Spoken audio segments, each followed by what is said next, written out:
보험이 무너지는 순간은 정해져 있습니다. 사고가 나는 순간도 아니고 병이 발견되는 순간도 아닙니다. 보험이 무너지는 순간은 보험료를 더 이상 내기 싫어지는 바로 그 순간입니다. 이 이야기를 왜 먼저 하느냐면 보험을 실패로 만드는 대부분의 원인이 보장이 부족해서가 아니라 유지를 못해서이기 때문입니다. 보험 상담을 하다 보면 가장 많이 듣는 질문이 있습니다. 갱신형이 좋아요? 비갱신형이 좋아요? 이 질문은 굉장히 익숙하지만 사실 이 질문 자체가 보험을 어렵게 만드는 출발점입니다.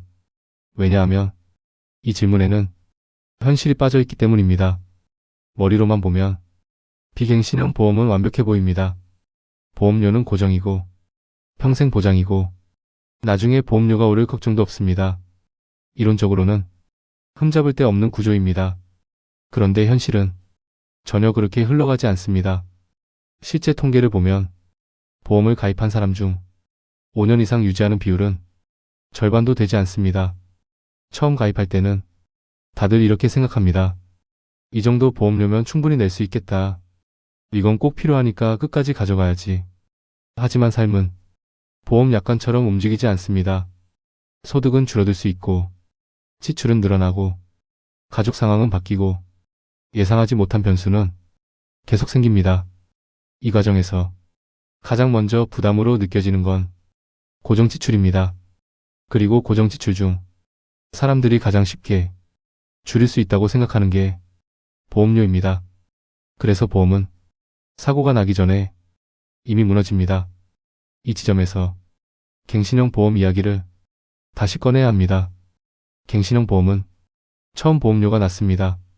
같은 예산이라면 더 큰 보장을 가져갈 수 있습니다. 젊은 시기에 질병이나 사고가 발생하면 투입한 보험료 대비 보상금은 비갱신형보다 훨씬 큽니다. 확률적으로 보면 갱신형이 유리한 구간은 분명히 존재합니다. 여기에 현실 유지율까지 고려하면 이 생각은 더 강해집니다. 어차피 대부분의 사람은 20년, 30년을 하나의 보험으로 끝까지 유지하지 못합니다. 그렇다면 처음부터 끝까지 유지할 수 있을지 확신도 없는 보험에 비싼 보험료를 먼저 써야 할까요? 이 질문에서부터 사고가 갈라집니다. 여기서 중요한 건 갱신형을 끝까지 들고 가느냐가 아닙니다. 나는 갱신형 보험을 끝까지 들 생각이 없습니다. 5년이든 10년이든 그 시대에 맞게 리모델링할 생각으로 접근합니다. 보험을 평생 고정 상품으로 보는 게 아니라 시간별로 쓰는 도구로 보는 겁니다.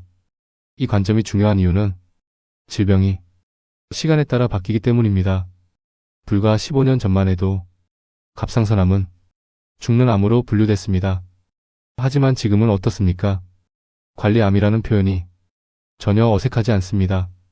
경우에 따라서는 알약 하나로 치료하는 시대입니다. 이 과정에서 보험사가 한 일은 보험료를 깎아준 게 아닙니다. 갑상선암을 일반암에서 빼고 소외감이나 유사암으로 분리했습니다. 그리고 갑상선암 전용 특약을 새로 만들었습니다. 보장 금액은 작게, 보험료도 작게, 즉 보험료가 내려간 게 아니라 보장의 구조와 정의가 바뀐 겁니다. 보험사는 위험이 줄어들면 보험료를 내리기보다는 보장을 쪼개서 다시 설계합니다. 뇌와 심장도 마찬가지입니다. 2014년만 해도 뇌혈관 질환 진단비, 허혈성 심장 질환 진단비는 존재하지 않았습니다. 그때는 뇌출혈, 급성심근경색만 보장받는 시대였습니다. 지금은 그 기준이 너무 좁다고 느끼는 사람이 많습니다. 그렇다면 20년 뒤에도 지금의 진단비 구조가 최선일까요? 아닐 가능성이 훨씬 큽니다.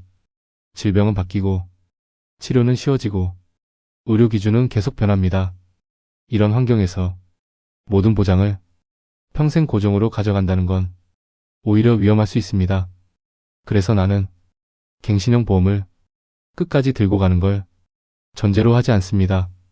갱신형은 초기 보험료가 낮고 보장이 크기 때문에 위험이 발생했을 때 확실한 역할을 합니다. 그 전에 병력이 생기면 어떨까요? 이미 낮은 보험료로 큰 보상을 한 번 이상 받았을 가능성이 높습니다.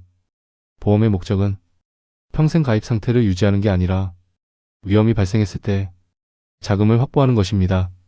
그 목적을 이미 달성했다면 보험은 제 역할을 한 겁니다. 그 이후에 신규 가입이 어려워질 수 있습니다. 하지만 요즘은 간편보험이라는 선택지도 있습니다. 물론 간편보험은 보험료가 비싸고 보장이 제한적입니다. 그래서 메인 보험을 완전히 대체하는 상품은 아닙니다. 하지만 병력 이후에 2차 안전판으로는 충분히 의미가 있습니다. 이 모든 걸 종합하면 한 가지 결론이 나옵니다. 갱신형이 무조건 좋다거나 비갱신형이 무조건 나쁘다는 말은 둘 다 틀렸습니다. 문제는 어떻게 쓰느냐입니다. 보험은 정답을 맞히는 시험이 아니라 끝까지 살아남는 구조를 만드는 게임입니다. 비싸고 완벽해 보이는 보험보다 조금 부족해 보여도 현실적으로 유지 가능한 보험이 결과적으로 더 큰 역할을 합니다. 그래서 보험은 가입보다 유지가 중요합니다. 그리고 유지가 안 될 보험이라면 처음부터 다시 생각해 봐야 합니다. 오늘 이 영상에서 이 한 가지만 기억하시면 됩니다. 보험은 평생 고정해서 들고 가는 상품이 아니라 시대와 상황에 맞게 관리하고 사용하는 도구입니다. 이 관점으로 보험을 보면 갱신형과 비갱신형의 싸움은 의미가 없어집니다. 남는 건 하나입니다. 내 인생에 맞는 구조인가, 그리고 내가 이 보험을 언제까지 어떻게 쓸 것인가.